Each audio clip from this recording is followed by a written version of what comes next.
want an Indian Prime Minister. It's time.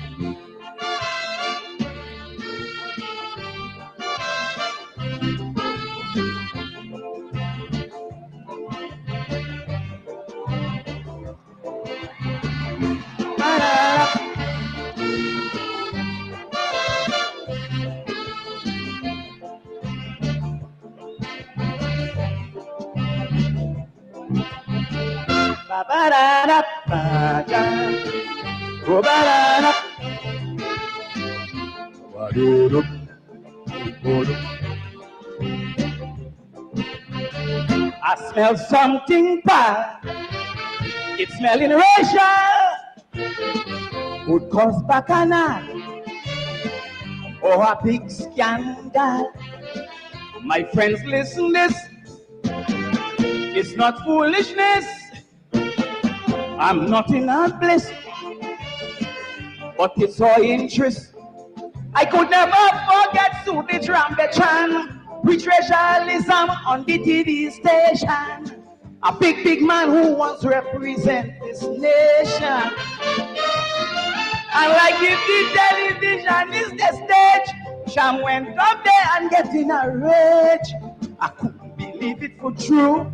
Sham Mohammed preach racialism too. But we all were born here, and what we want is to live in peace. Straight talking here. Brother, we don't have to live like beasts. So who want power? Why not go up Haiti and fight? They won't be like me to come here and wind down the show tonight. So Sham, it shows plain you're a racial man, and we won't tolerate that in this land. Whether it's Negro or East Indian, what we want is racial integration. We don't want it. Pick your pan in peace. We don't want it. Let this racism cease. Chinese man, African or Syrian, where we want is peace and love in the land. We don't want it. If you want to fight, we don't want it. Catch me, we playing tonight. Tell them you change your name to Shamit, and you want a chartered flight to Kuwait. We don't want it. I tell them you're playing. We don't want it. Wake up and protishness again. The people done fought and fought already, so stop your racialism in the country. We don't want it. We don't want it.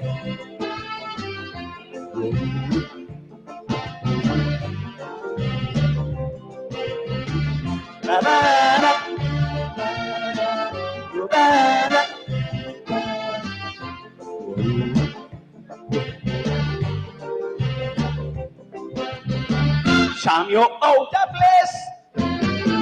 To be talking race, it wasn't bad taste. A statement's disgrace. Sham boy, this country is for all of we. Black, white or Chinese, to dwell in harmony. So how the hell you could go in front of the camera and say it's time for an Indian Prime Minister? Like you wear no blasted respect for nigga. When what we really want is the most competent man to carry the burden of this nation. We ain't taking them talk for kicks. We go remember your statement in 96. Cause we all were born here, and what we want is to live in peace. It's very unfair to encourage people to live like peace. I'm sure people here will shake my hand and say they agree. The same racialism is way ahead to weaken in our party. So Sham, what you're trying to do to the land?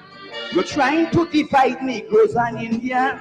But whether it's Syrian or Pakistan, what we want is racial integration. We don't want it. Pick your pan in peace. We don't want it. And let this racism cease. Chinese man, African or Syrian, where we want is peace and love in the land. We don't want it. If you want to fight, we don't want it. Catch me, we playing tonight. Tell them say Aisha, I'm a racial man, and I want a chartered flight to Iran. We don't want it. I tell you plain. We don't want Don't talk them racial thing again. The people done fought and fought already. So stop the racialism in the country. We don't want it. We don't want it.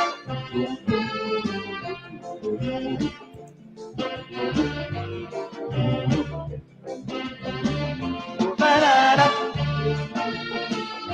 Banana.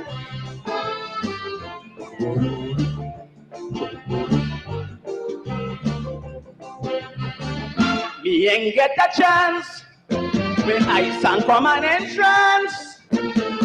Pressure make me dance. They almost put ants in me pants. Names like Conan Dilemma, the Mahasaba, the Guardian newspaper, and Dr. Krusha. I sang about the corrupted bacchanal. They come down hard on me and say I'm racial. But up to now, nobody write one thing about Shamatal. They try their best was to chastise me, but I'm protected by the Almighty. Sham should shave or wear a disguise or go back on the TV and apologize. Cause we all were born here, and what we want is to live in peace. It's very unfair to encourage people to live like beasts. I just go St. James, buy and eat me roti with ease. And I just see them Indians eating kalaloo, pela, and pigeon peas. So Sham, if you believe in the Almighty, support the man who they pick to run the country. Them racial thoughts you have to abort. Give the Prime Minister your full support. We don't want it. Pick your pan in peace. We don't want it. Let this racism cease. Chinese man, African, or Syrian. Where we want is peace and love in the land.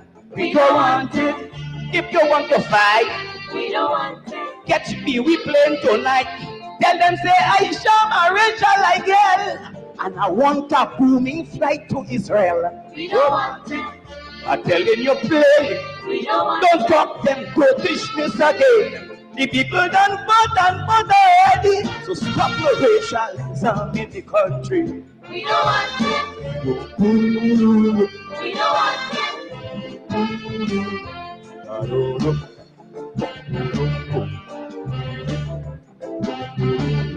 Banana.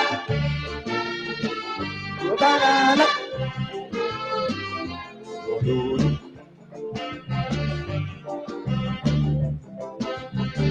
To differentiate, Sham, you pushing hate. We might lose with hate and bust down your gate. Or as a handsome man, I could change your plan, love up your woman, and regularize the land. And before you realize what's happening, is that a midget Togla Coco they have voting. And that might put an end to the blinking trick. Tomorrow you're going to see every creed and class jumping up as one play in the mass. We just post about equality, so stop your racialism now entirely. Cause we all were born here, and what we want is to live in peace. It's very unfair to encourage people to live like this. I just go see just in who say I'm back with me pal Sam Lal. And I just see the Indians making big bacchanal for the carnival. So Sham, if you believe in the Almighty, support the man who they pick to run this country. I like how you lick up Elmos and eat. Put him where you cocksure, he can't win his seat. We don't want it. Pick your pan in peace. We don't want it. And let this racism cease. Chinese man, African, or Syrian. What we want is peace and love in the land. We don't want it. If you want to fight, we don't want it. Catch me, we playing tonight. Tell them say Aisha, I'm a racial man, and I won't go and fight with the Ku Klux Klan. We don't want it. I tell you plain. We don't want Don't talk them Britishness again. The people done fought and fought already. Stop your racialism in the country. Thank you.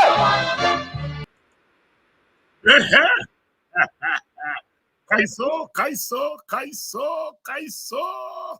We don't want it. We don't want it. If you want your racism, catch a plane and go to Israel or Syria or somewhere and fight there.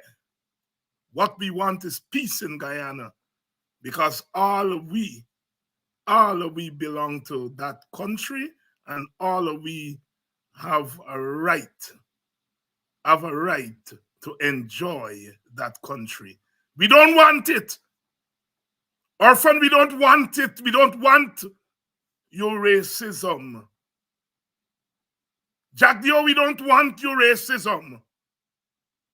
If you want for fight, catch American Airlines tonight and go and fight with the Ku Klux Klan. We don't want it. We don't, and we don't want it. Good evening to all of you. Diane from Washington, D.C., the nation's capital. I had the pleasure of meeting Diane when I think it was last year, and we had a little get-together for the WPA there, and she came by. And so many of you in the Washington, D.C., Maryland area, that's where my people are, peeps. Young people say peeps. That's where my peeps are. And Thanksgiving is coming up, you know. I'm not a big fan of what Thanksgiving means, but it allows time to go and hang with your family, and we'll be in the Washington, D.C. area. After all, it is my real home in the United States of America, because that's where my people, my mother migrated there, and so the usual thing, the clan followed. The clan followed. To all you people in Washington, D.C., Maryland area, Virginia, welcome to Politics 101. I'm on the air there on WEAA, Morgan State Radio, on the second Saturday of each month. Radio program there, Caribbean radio program, the second Saturday of each month at 2 p.m. I'm on there in WEAA on the Political Hour with Dr. David Hines. You know, I've been doing that program from 1997. 1997 to now is how many years? Lad, them is big. If they make a child then, I would have got grand picnic by now. 1997 though is what, 27 years I've been doing that program, and it's I dare say it's what I was about to say is the longest program that I've been associated, but that's not true. Carib Nation, all south of Washington, D.C. I started to host that program in 1995. So that's what, 29 years. I got my start there on the air in Washington, D.C. Caribbean Political Hour with Sister Claudette Lindsay and Carib Nation. I don't get to do Carib Nation. I think when I go there in a couple of weeks, I will try to record a couple of programs. Every now and again, I do a program or two for them. But welcome to all of you who are joining us from Washington, D.C. All of you are joining us from the Washington, D.C. metropolitan area, because you all don't live in Washington, D.C. That's where Guyana, Maryland, Guyana, Virginia. All right? That's what I think I lived in Washington, D.C. proper, maybe for 2 years. And then we moved to Maryland, really Silver Spring. Silver Spring is my hunting ground. But when you want to party, you have to go into Washington, D.C. And I knew I had left. I knew I had left that area when a couple of years ago I drove down Washington, D.C. And Lord have mercy, that place changed up. As Black people move out to Virginia and Maryland, the white people move back into the city. And that place has now changed up. The black people call it gentrification, you know.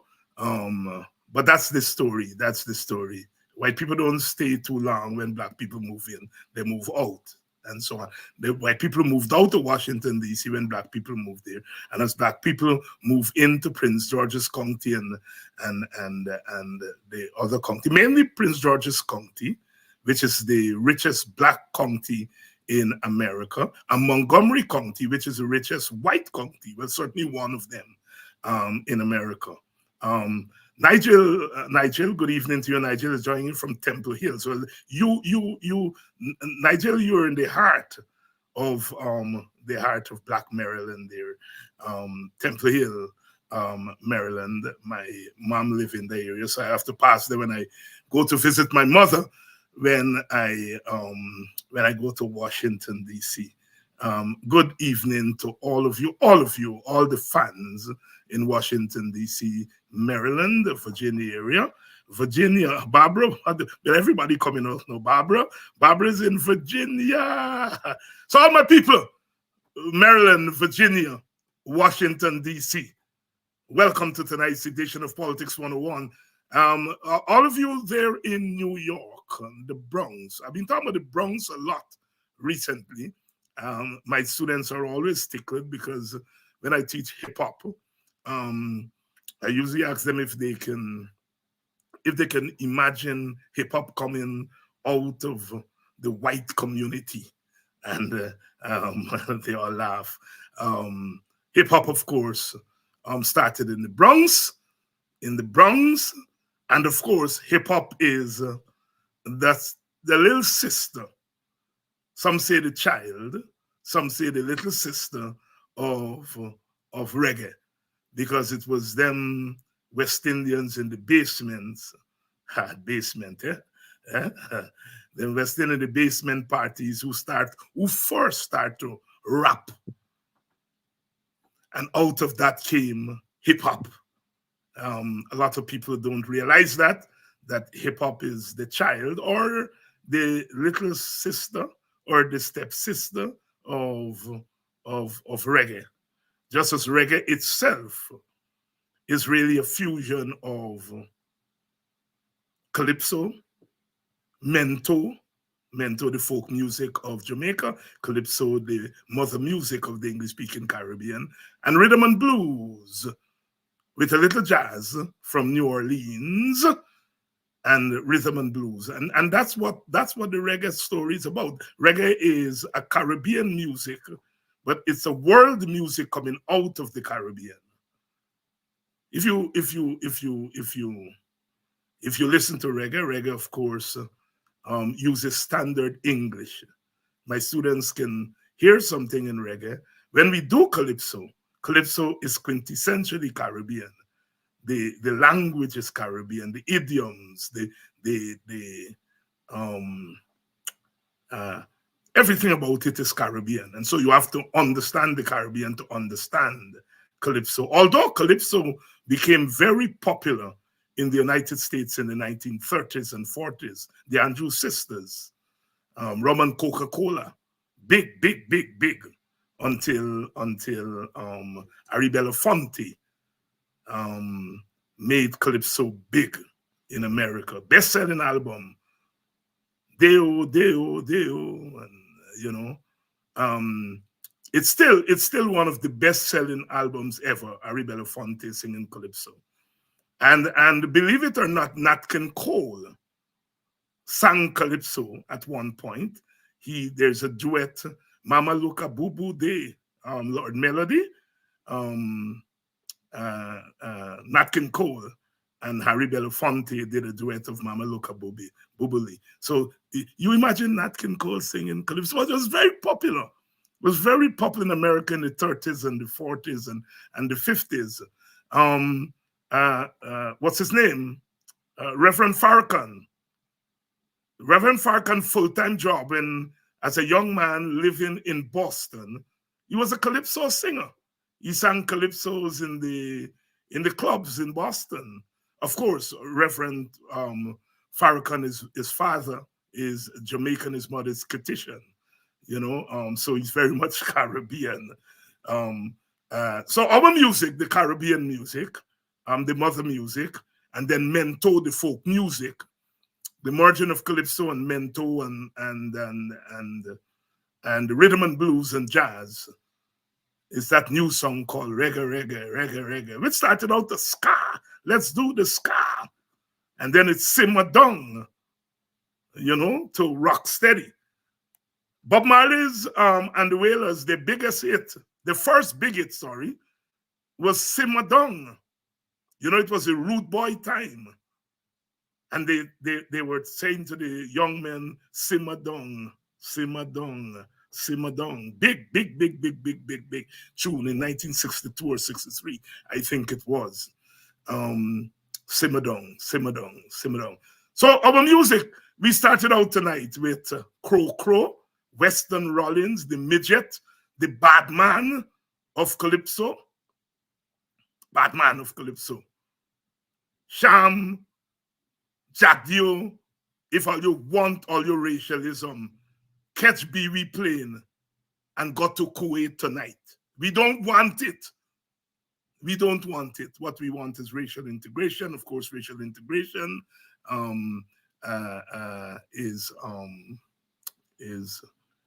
must be based on racial unity. Joe Nkrumah, you see, this is why I love being West Indian. Identity is important, eh? You people and what you identify with. And I remember when I first entered a US university in 1980. God, you all know me age now. 1980. And there was a Jamaican professor. It was a sociology class. They ask you which country you come. He said, Guyana. I said, yes. He said, the only place that you go to in the middle of the day, the sun, hot, hot, hot, hot, hot, hot. And a man there by Stabrook Market reciting Shakespeare word for word. He said the only place you go and people reciting poetry word for word any time of day, any time of night. And they're not poets, they're not scholars. God, they're killing me, Guyana. Jomo, you're right. Lee Scratch Perry played a big role in simmering down. Yes, Lee Scratch Perry. Everything started from scratch. Had a big thing to do with Marley. When the Wailers spent some time with Lee Scratch Perry, that was the best time for the Wailers. Lee Scratch Perry was a genius. He take a thing and he knock it and he create a sound, and he get a little white rum there and he do his thing. And he said, everything start from scratch. And I saw Jah, and Jah talked about the music, and that music is reggae music. Everything start from scratch. Lee Scratch Perry had a big influence on Bob Marley, big influence.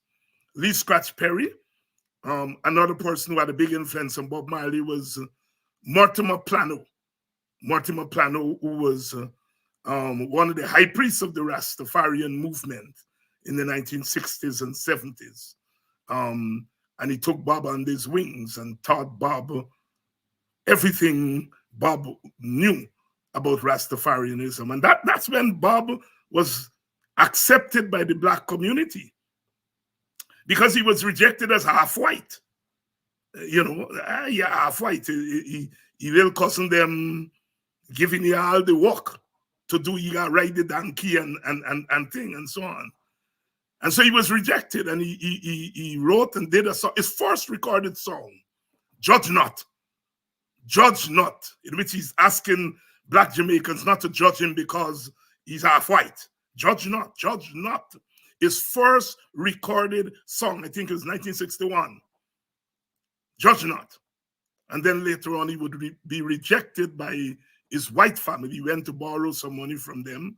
Never met his father. The father go, the father died in 1957. So Bob never met him, white man. And he went to the family, the Marley company. There was a big company. They owned laundromat and construction. They were big into construction. And he went to borrow some money, and they chased him. They said, they don't know about any Black Marley. And he wrote a song about that.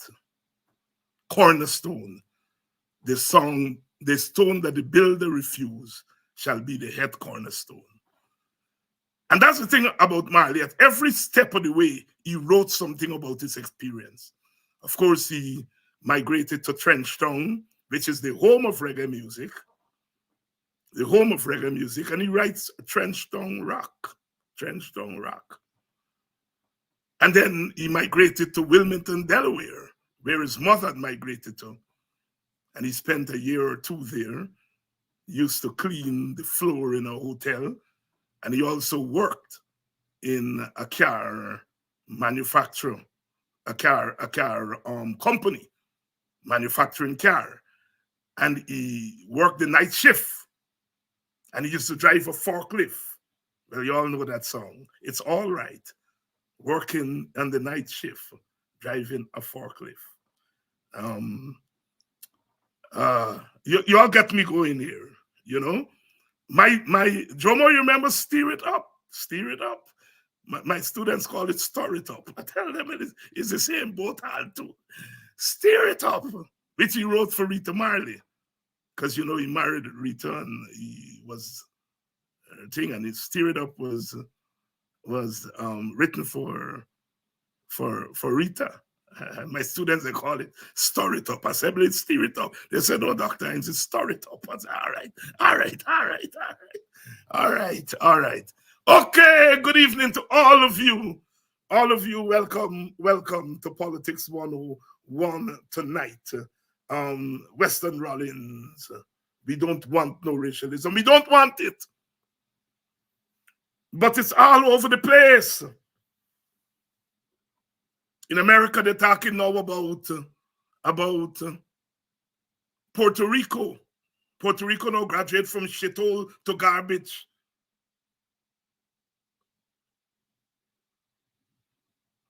Racism. I am not saying that comedian and Donald Trump, I do not know if they don't like Black people and they don't like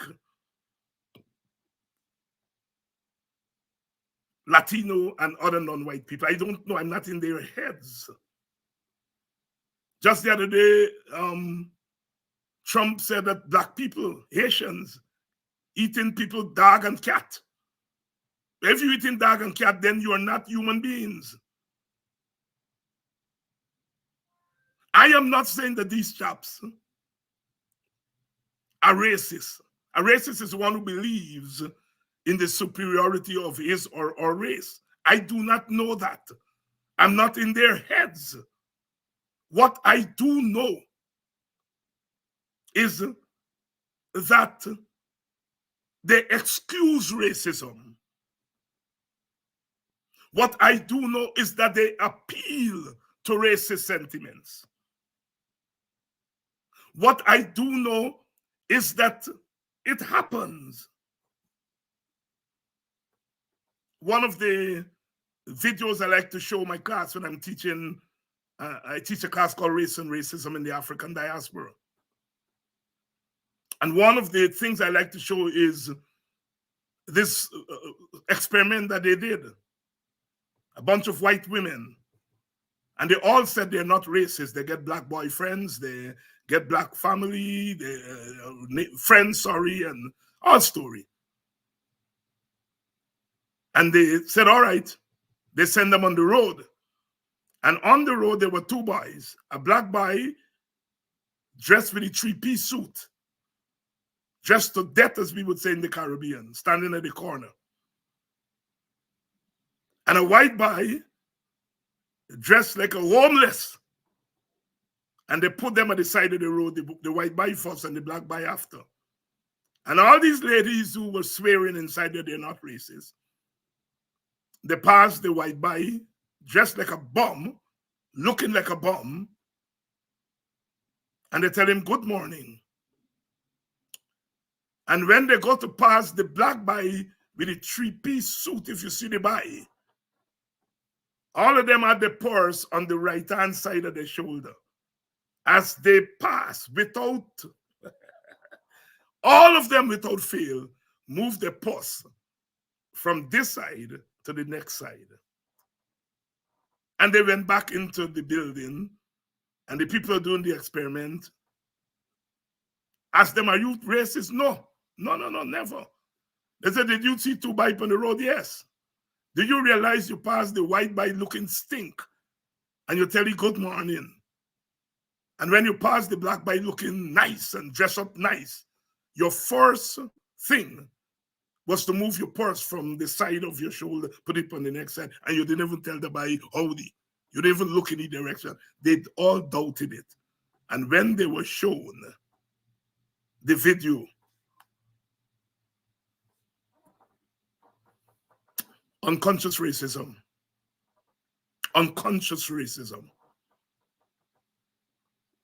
the vast majority of anti-black racists are unconscious. There are those who do it consciously, who said that black people are inferior. It's conscious. Not a lot of them, it's unconscious. A lot of them is unconscious, but it's there. It's there. Racism is institutionalized in our culture. It's not biological. It's institutionalized in our culture. When my friends in Guyana tell Indian people that the coalition knocked them off and closed down the estate, and they must run from the coalition, but the same people who telling Indian people that are watching black people get killed, get discriminated, spit in their face, kneel on their chest, broke down their house, kill their little picnic for next sacrifice. And they're watching those same people and tell them, go vote for the government that is presided over that. It is called a different value system. There's a different value system for Indians, and there's a different value system for Africans. And my friends do it. Somebody like Ravi Dev does it. I do not for one moment think Ravi Dev is consciously racial. Some of you already disagree with me. But yet the man engages in the worst form of racism. I don't know whether he's racist because I'm not in his head. But the man tell Indian, run like a curry from the coalition because they knock off 7,000 of your people. Knock off 7,000 of your people. Run like a curry. But he's telling black people, you see them who are spitting at your face, them who are laid down at your house, them who don't want to forgive all your teacher money, run and embrace them. Different value system for the two races. That is the institutionalized racism that we're talking about. And what they do is that they then turn around and call you Usain, stop them. They turn around and call you racist because it's cheap.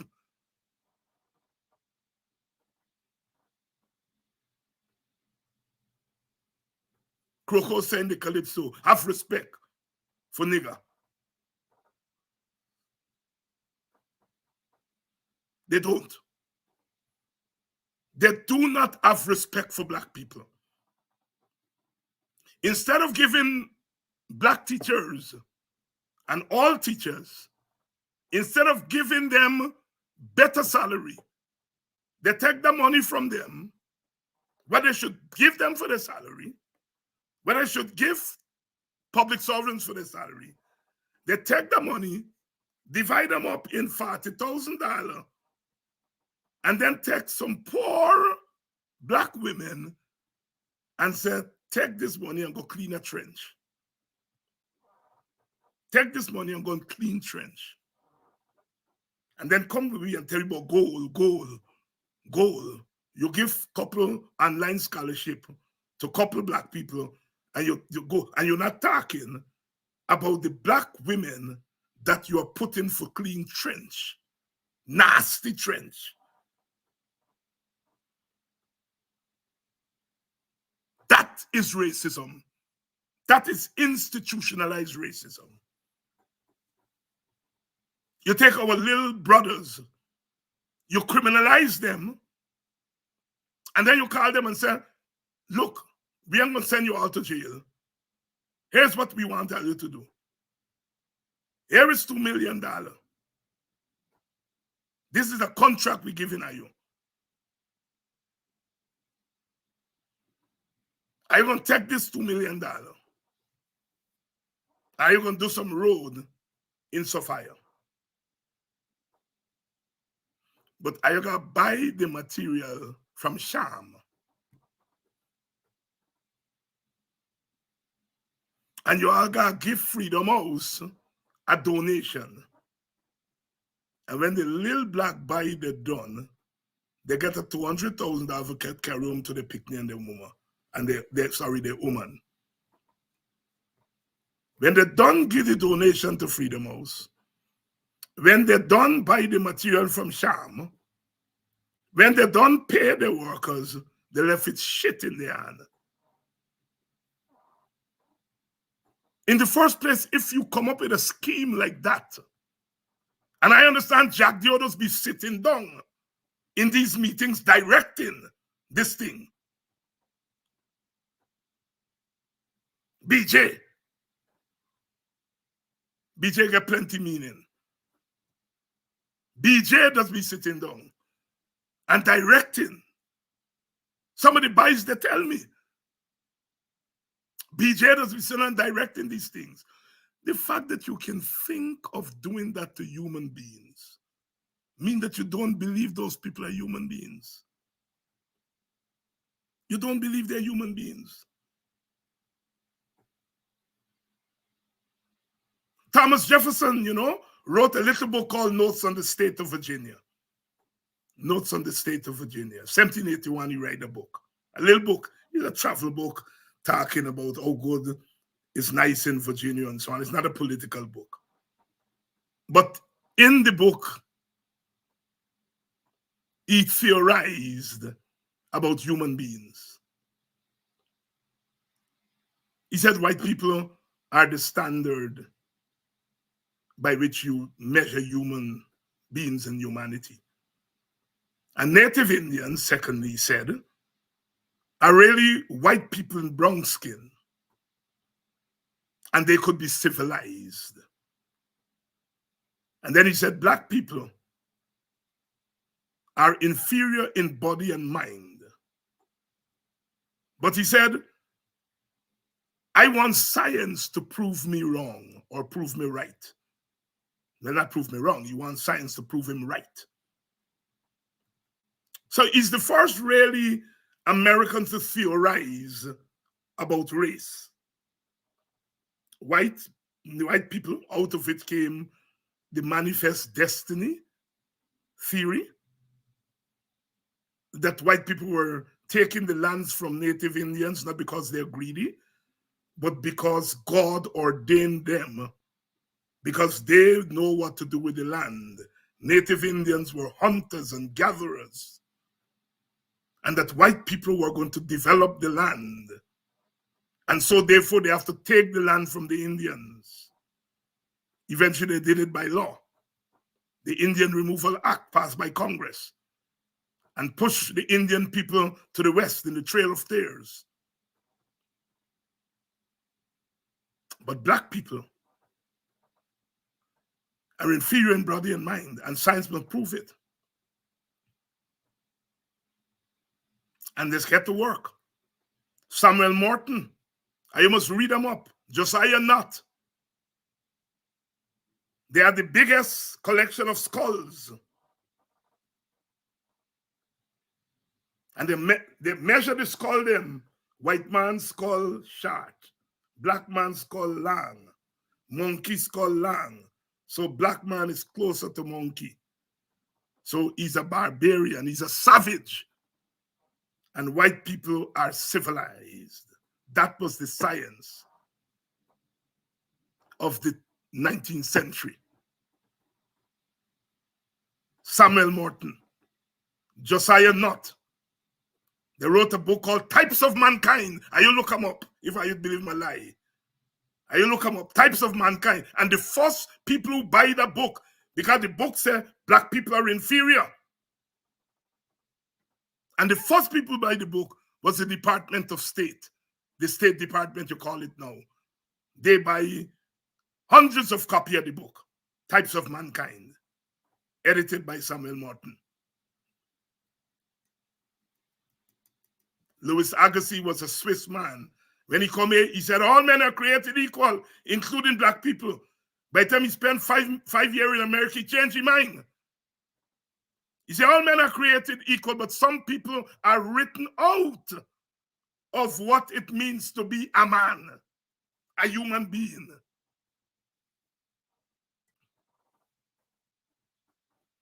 That is the legacy that we are living in today.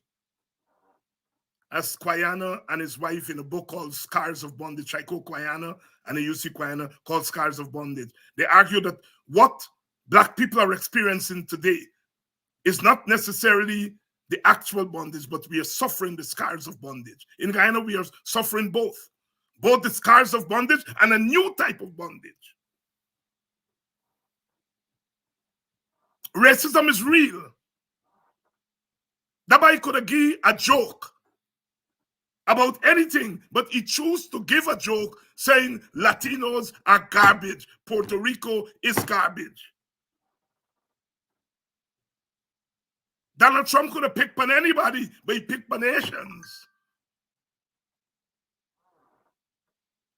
Although America must thank the Haitian people for part of his expansionism, because after the Haitians in 1804 triumphed and beat the French had to beat a hasty departure, and in leaving, they sell the North American holdings to America in what is known as the Louisiana Purchase. Thomas Jefferson was the president, 1804.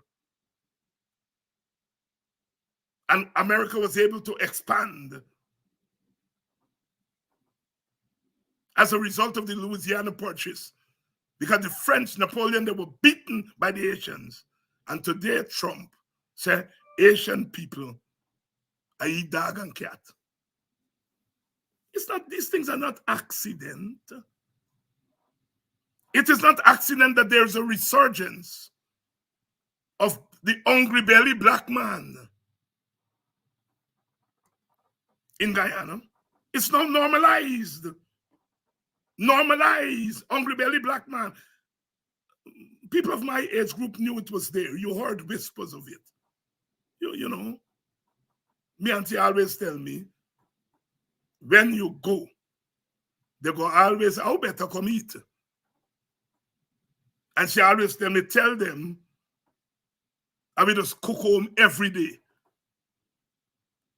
I didn't realize then at first what she meant. But as I start moving around, I start hearing things like hungry belly black man in the black community, and I realized my auntie had a sense of it. But it wasn't widespread. One Indian people used to say it. But now it has become widespread and normalized, and we must ask why. And the why is that under the PPP, racial triumphalism has been given license. That is, you could spit in a black woman's face and get off. You could call black people all kind of names and get off. Am I saying here that black people don't call Indian people racial names, racist names? Yes, I have heard that growing up in black community.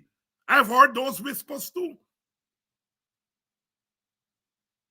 So I am not saying that among Africans, they don't call name, but we, those of us in leadership, We do not encourage it, and we do not normalize it. If any black person on this day attack but hungry belly or whatever derogatory about Indians, I throw you off my show. And so our people do not engage in that in a way that the PPP is encouraging our Indian brothers and sisters to do it. The thing about things like racism is you're never going to get rid of it because racism is tied to privilege. Capitalism, as we know it today, arose out of the trafficking of African bodies in the Atlantic slave trade and slavery.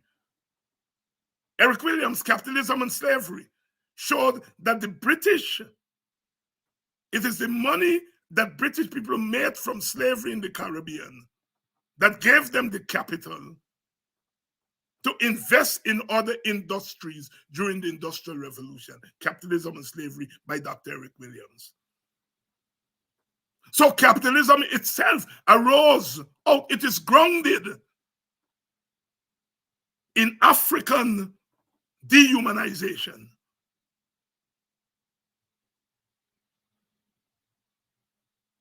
The wealth that France has today came out mostly from Haiti. Haiti was the richest sugar colony up until the Revolution of 1804. And then, of course, we know that the French turned up there in 1825 with gunboats backed by the Americans and demanded that the Haitians repay them for all the money they lost between 1804 and 1825. And the Haitians took another 100 years to pay that money off to them. The equivalent, some economists put it anywhere from 30 billion today money to $50 billion US dollar.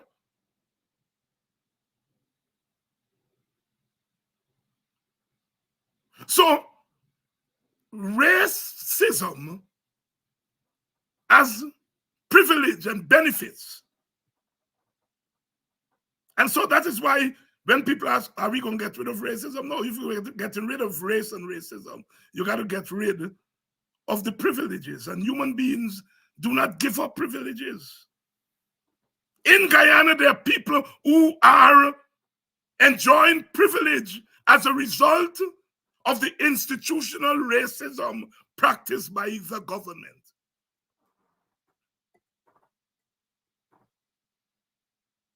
A government by itself can't be racist because a government is not a human being. But a government can govern by policies that are grounded in racial prejudice and racial discrimination. If you give teachers 10% and the teachers are black, and you give sugar workers 50% and the sugar workers are Indian, that's racial discrimination.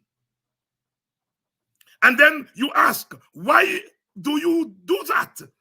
Mr. Jagdio, why do you engage in that racial discrimination? And Jagdio gives you an answer. He says, the teachers do not contribute to development.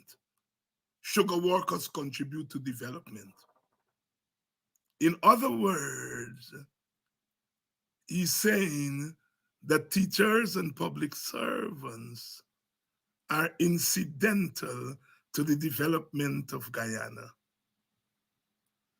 and that Indians are essential to the development of Guyana. That's the institutionalized racism. When they ask white people in the period of plantation slavery, why these dark-skinned people are made slaves? Why not the white-skinned people? And the church said, those white-skinned people have souls, and those dark-skinned people have no souls. If you don't have a soul, you're not a human being. And they went into the Bible and they pull out the story of Ham and Shem. One see daddy naked, the daddy cuss him and banish him. African come from that one. Me think he been a Ham. And Shem was the good one. White people come from Shem. Sisters and brothers, I want you all to know this because sometimes we get tied up. A man call me a nigger, that's the business. I might call you back a derogatory name if you catch me in a bad mood. That is called racial prejudice. And prejudice is very human. Some of y'all don't like short men.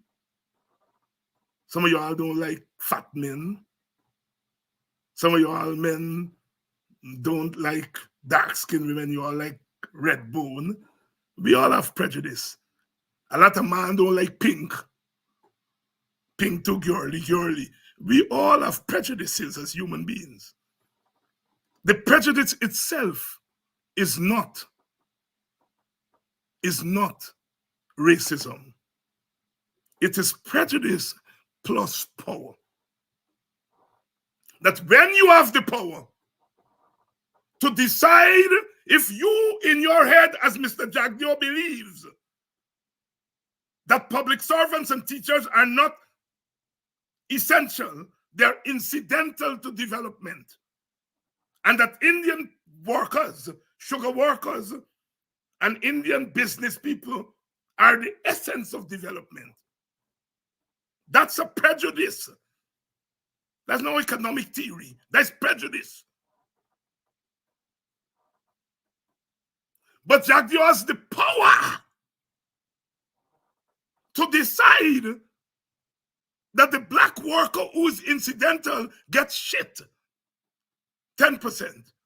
And the Indian worker who's essential get 50% and $250,000 and so on and so on. He now has the power to implement this prejudice. That is racism. I ain't telling you, don't, when I call you nigger, don't flare up. Flare up. But that's only half the story. It is when you have the power. Jagdio has the power under the Cybercrime Act to pull in all them Indian wayward boy and girl who calling black man hungry belly. He doesn't do it. But as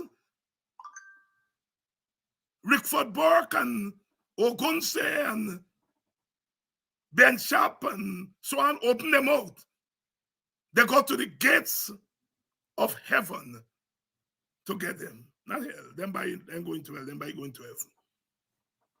They write this body, write that body.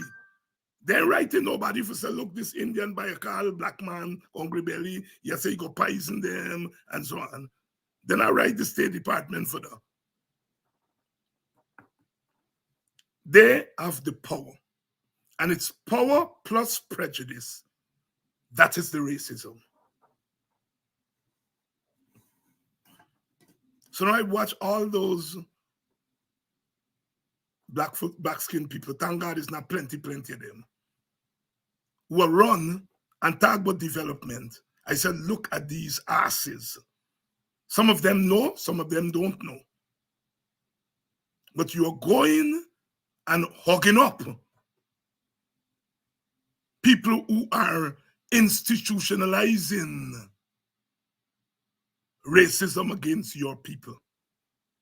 And that's why I have no respect for them. I don't care which party you're joining. Who want to join PPP, that is a business. Who join PNC, AFC, WPA, that is your business, that is your personal right. That's your individual right. But if you are intentionally going and join a party to get some personal benefits from a party that presides over a government that is trampling on your mama and your sissy and you pick me and your daddy, you have no right to be in our midst anymore. I'm clear about that. I'm clear about that.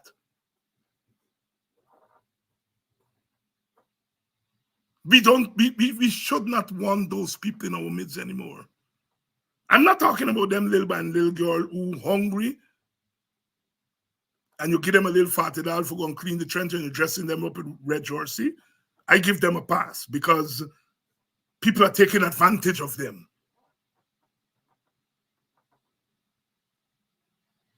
But them who going for hustle, no pass. No pass. Institutionalized racism. And we have to know it. When last year a police kneeled down on the chest of an Indian woman, as bad as policemen are, they know not to do that. They know that they will be punished if they do that. But they know if they kneel down on the chest of a black woman, they will get promotion for doing that.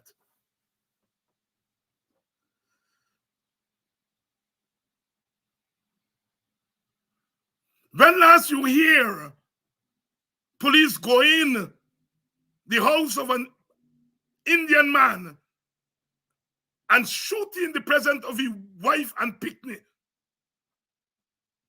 No. The police will know not to do that. Because your own Matty black man would call you a murderer. Because black people know murder when murder is, because they've been the victims of it. So if a black police go and murder an Indian man, they're going to get sympathy from the black community, even though that policeman is black. Because as victims of police murder, they know what it is. And part of what angers me with Guyana today is the way in which the PPP is socializing Indians to lose their humanity. To watch Africans suffering and tell them they're responsible for it. To watch African poverty and say African people don't like work, that's why they're poor. To watch African poverty and say their foreparents buy land and plant cassava and Eda and Tanya. Then I plant rice. And because they do that, are you poor? Difference.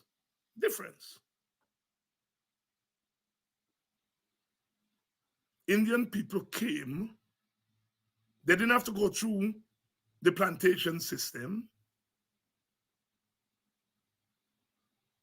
And so they came, they worked in miserable conditions, but they were given a hand up land. They buy cheap.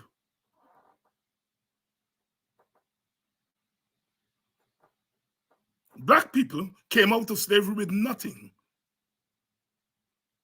Not even a Jaji bundle. And they created a miracle. In 4 years, they pulled their money together and buy land. And if you put out on the street with nothing to eat, and you buy land, what the first thing you do? Use the land. Use the land to feed yourself. And when people like Ravi Dev talk about black man, a live to eat, walk to eat, and some crazy thing you say. I think that if you get put out on the street with nothing to eat and you get land, what is the first thing you do as a human being? You plant food to eat.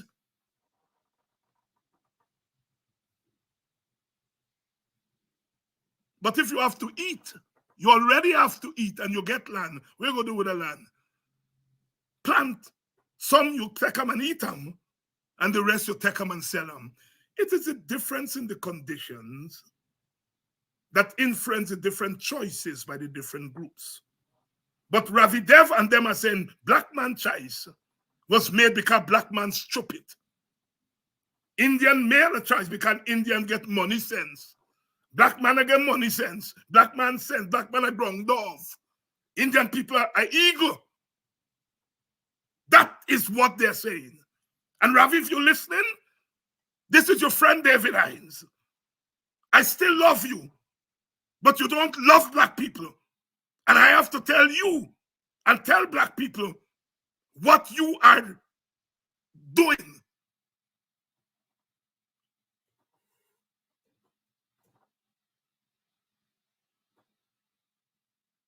I still love you as a brother, because at one time, when the PPP go in front of your house and lick you down and insult your family, you come on we side. You went to the Square the Revolution, you spoke at Ronald Reagan funeral. I got to let me people know the facts. There was a time when you were on our side. But with the coming of oil, you want to chatelize black people. And you're doing it with nice fancy theories.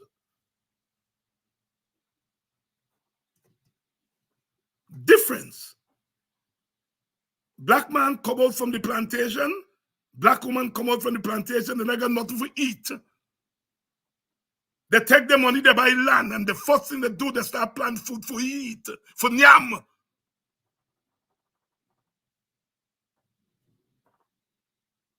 Indian people didn't have that problem.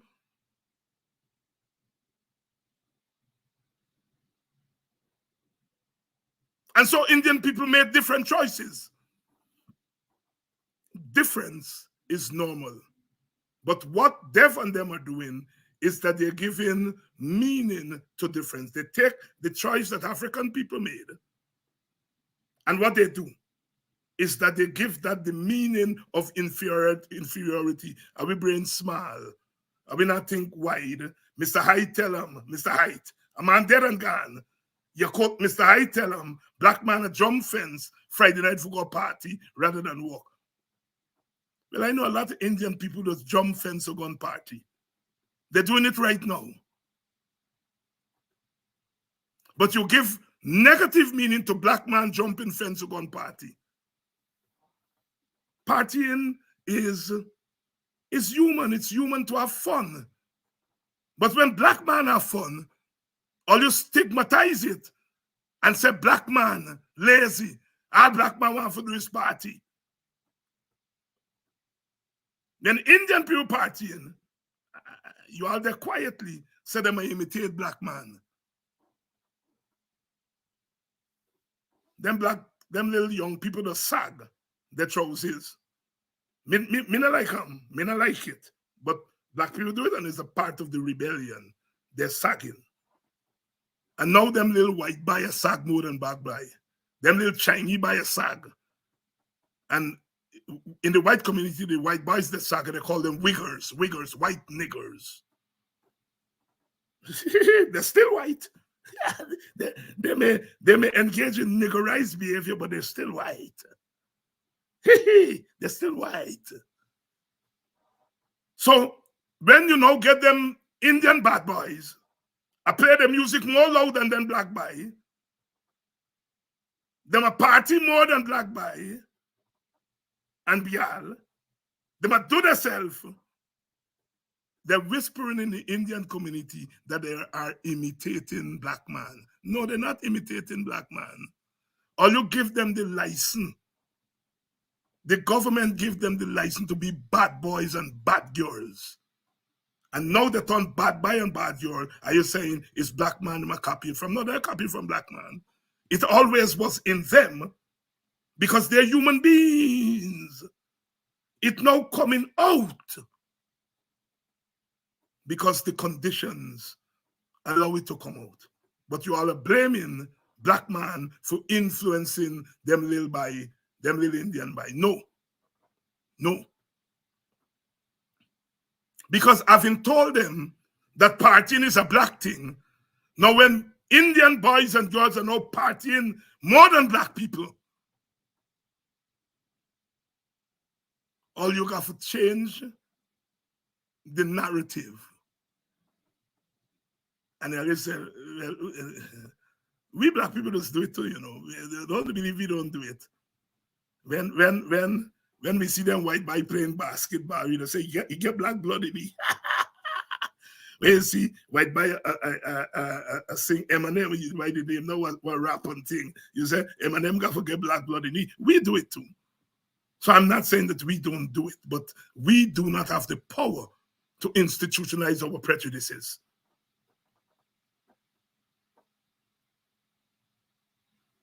Them Indian bad boy. Now they're talking about Lenora. How they nice. How them a get on bad. How them a this. How them a that. Well, they always used to get on bad and keep nice in Indian community. Me born and grow boxing. I mean, no, they always a make nice and keep nice and chat speak. But noise was always a black thing. So when Indian people make nice, nobody not think. Police not go there and tell them tone down, simmer down. Noise was black.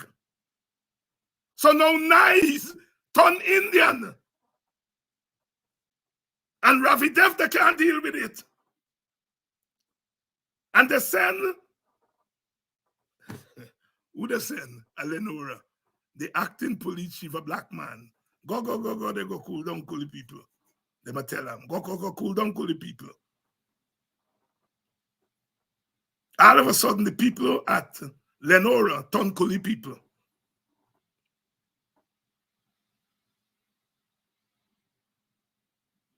Because they mechanize, and it's embarrassing. So they're no longer Indians according to the PPP. They're Kuli people now. And of course, they might dance to Kulibai, and so on. And they send a black man for going to tone them down. Noise has suddenly become Indian. And next thing we're going to hear is black people left Denhamstel and Stroudsville and gone keeping nice in Lenora. The point I am making is that noisiness. I know why black people just make noise. For 400 years, they couldn't make no noise. For 400 years, they couldn't say, So when black man make noise now is a form of liberation. I mean, music is not, I mean, music loud. Because there was a time when we couldn't play music, we couldn't do anything loud. So loudness arises out of our liberation. The noise that Indian people are making it now is part of a triumphalist ethos that the PPP has introduced. And we can do anything. And we can make noise, and we can lick down, and nothing will happen. Them black man will come, and then we go give them a little small piece.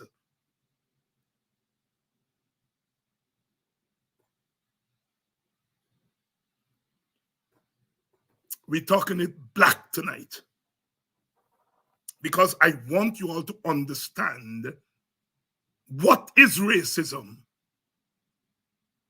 Yeah, Ravi did a ocean view around the area that he live. So you think boxing could have done in the news like Lenora? He'd write 50 articles about what Mr. Hyde tell him, that black man like make nice. But now Indian people making nice, they can't sleep in Lenora. And they're up in arms. They're up in arms. They're up in arms. Sisters and brothers, this kind of information is very important. It is very important for us to understand what we are in the face of. We're in the face of treachery. We're in the face of dishonesty. Dishonesty. the robbing thieving election. They don't want to get rid of the things them that encouraging robbing and thieving election, but they're accusing other people of robbing and thieving. They are robbing and thieving because they don't want to get rid of the things that robbing and thieving. Attorney General said today, Nandal, Multiprepre, Multiprepre said Guyana is not ready for biometrics and electronic voting because if blackout happen, he go broke down the system. He laugh till me pee me skin. Me belly at me or me laugh so till. First of all, they might admit that in the fastest growing economy, blackout can come anytime. That's the first thing. The second thing is the man looking for a reason why you must not make elections transparent.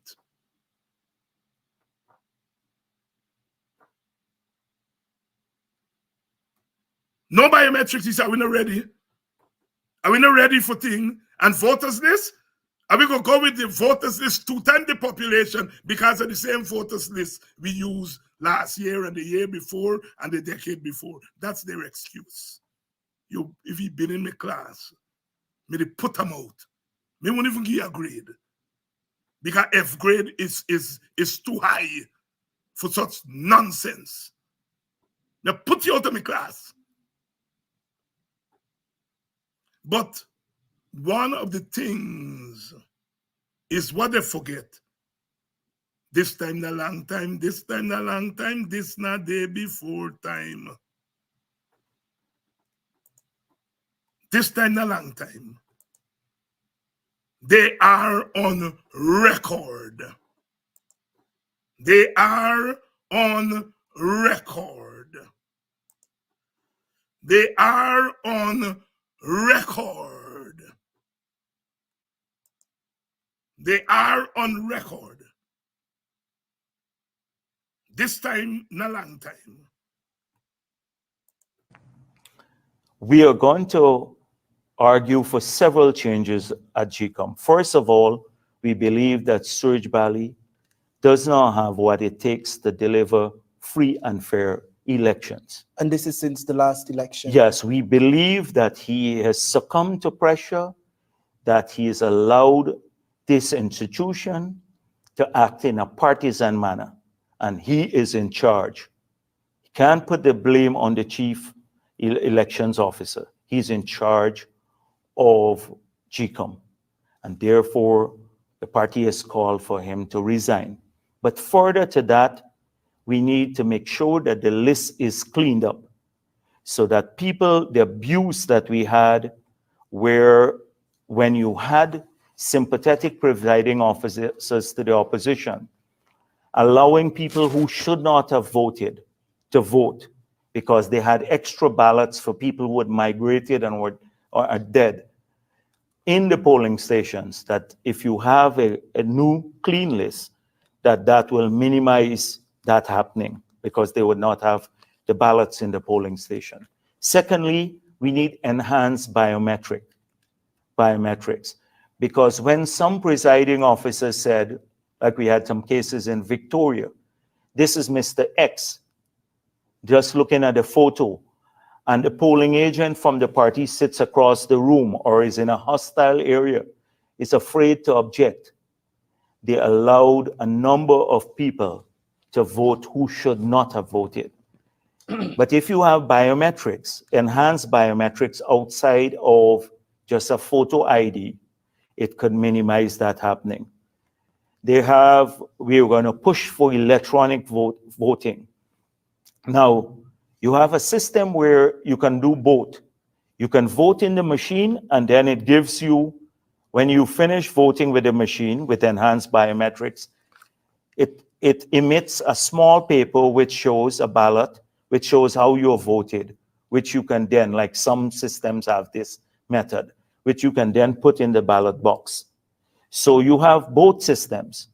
You can only access the voting through enhanced biometrics, like an iris scan, but you safeguard against presiding officers or anyone else acting capriciously and giving extra ballots out to people.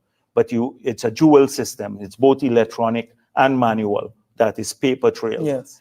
So we're going to be pushing for that. We have to ensure a fair system of hiring in GCOM, a fair system of hiring people, and that people who are affiliated with political parties do not work in GCOM, who have been openly partisan. There's several other things that we are going to pursue. But are you here for yourself there? Are you here for yourself? Look, that's what me like. That's why I love doing what I'm doing. Mia give answer right away. She said battery and generator.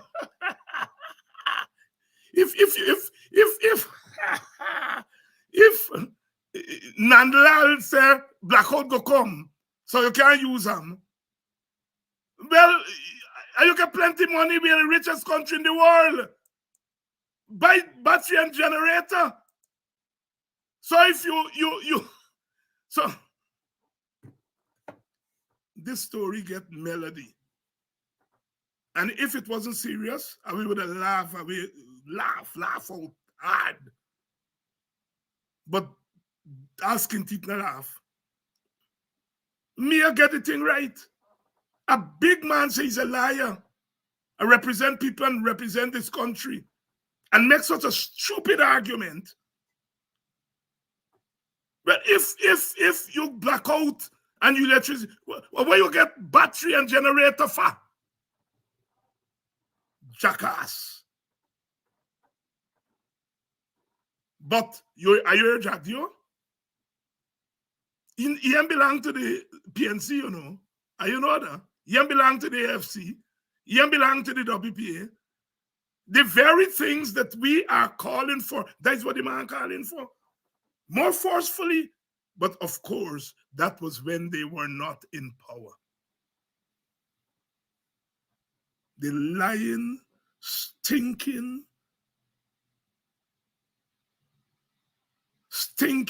lying people who are governing us. Look how the man make the argument for biometrics, make the argument for clean voters list, make the argument for electronic voting. And today, them people trying everything to prevent biometrics, electronic voting. The man know without biometrics what can happen. And as I always tell you, Ali, 2020 election, me going in at Manripo to drop off one of the polling agents. I was in the car with two brothers. One of them dead now, but one is still alive. And we see the big commotion. Me put my head out, me ask, some people tell me they catch one by. One of you boxing girls them, catch one by. I go back for vote 2 times. And they raise the alarm. And Amna Ali and we name again Basil go down there and confront them. Well, Basil and Amna the gone when me are passing now. Nandlal see me. He said, look, that time say he's a decent man. He's a decent man. Let me talk to me. Then by didn't want me come out to the car. But me go out to the car and me go, me say, what happened, Anil? He said, well, man, they said this by the catchy with thing, but he make an honest mistake. It's an honest mistake he make. And we can settle this thing between the parties. I was trying to tell Anil that I'm not there, but she don't want to listen to me. So can we talk to them now? let me settle this thing at the party. He admit that the buy go back for vote maybe a third time, but at the guy catch him. He admit. But what he wanted was to settle the thing between the two parties. And I'm not cuss him out and say, Anil, your name a call. So he said, me want decent buy. They talk to me. For me, talk to Amna and Basil. For tell them the thing can settle. So the PPP knows how to rig with a voters list, how to rig with people ID. They know the story going, that's what they intend to do. And we must intend to stop them from doing it. Even if it means stopping the election. Even if it means stopping the election.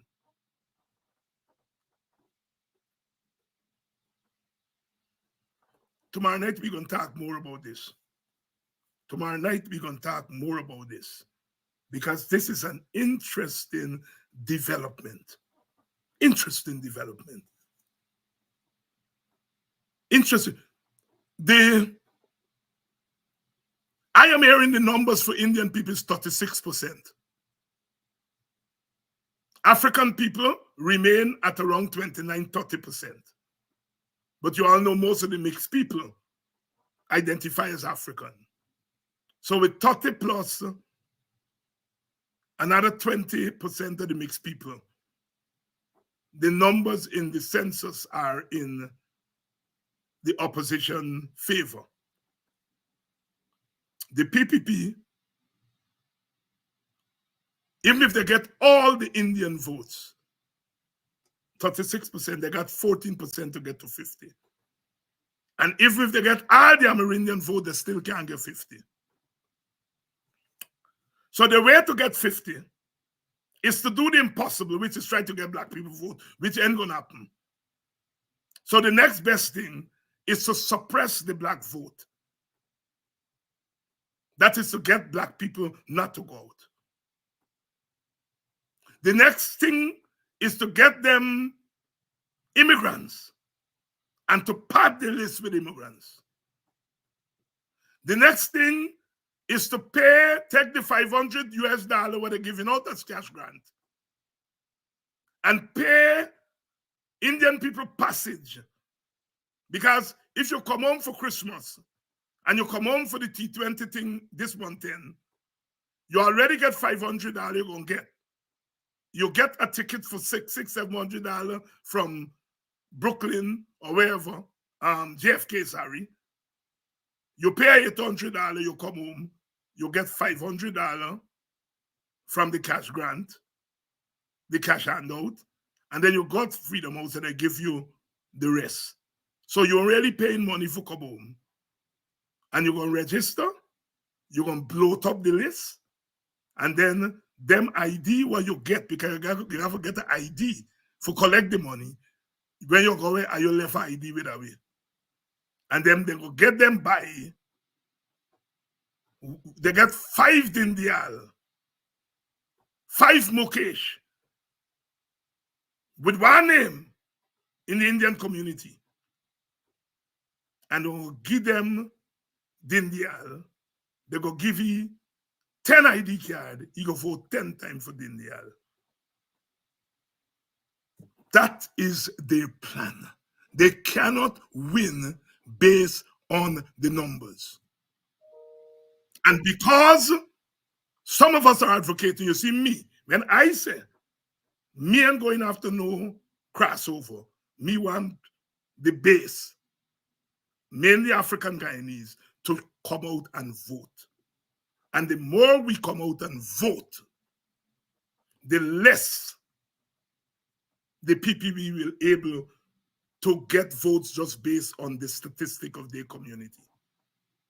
Because it's about turnout.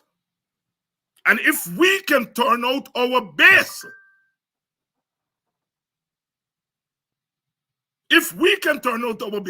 game on. That's why they lick me down, say I'm a racist.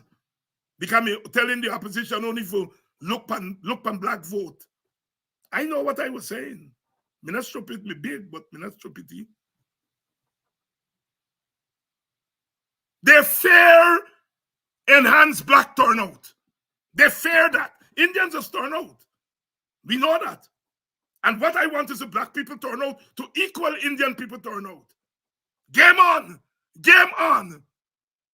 The next thing for them now to thief.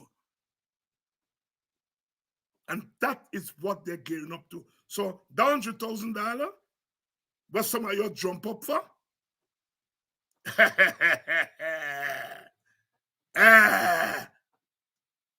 There's more in the matter, not Martha. I never hear about Martha. This is my group, they say more matter. They're more a matter than the pestle. And they don't say pestle, they say pistol. They're more in the matter than the pistol. Give 100,000 to each voter. They're not interested in non-voter. They're interested in some little girl, 16, 17 year old with 2 picnic. They're interested because she can't vote.